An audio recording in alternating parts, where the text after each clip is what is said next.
Good morning, I'm Syed Kamall, MEP for London. Let's face it, this week has been pretty awful if you're a commuter. First of all, we had a strike on the London Underground and then yet more action on Southern Rail.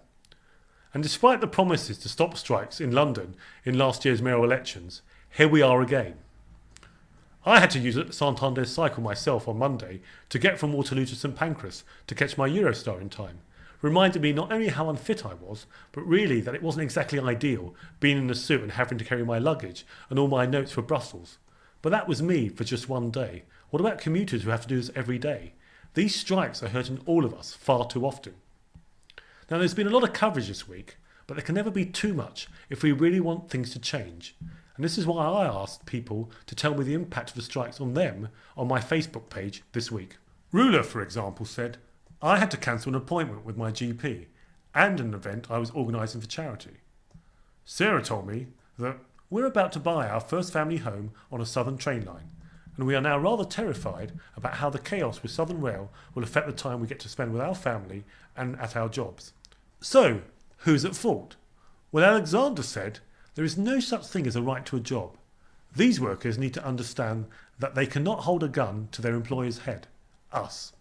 While James said, a day's inconvenience for me is less important than the safety of those who have to man the stations every other day of the year.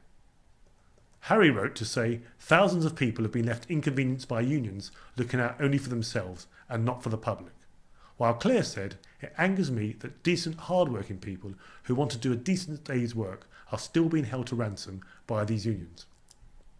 Some of you may ask, why is a member of the European Parliament getting involved in all this? Well, I am an MEP for London. My constituency is London. And strike action has crippled our city far too often. It's damaging our city. It's damaging London's reputation.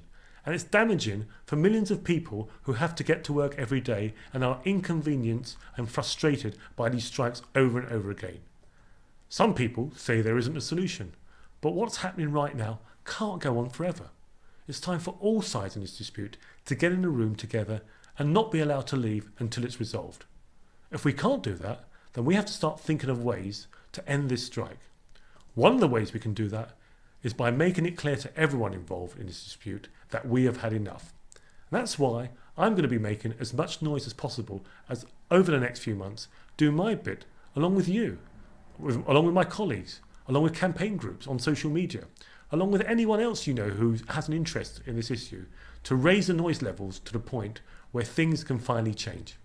Thank you.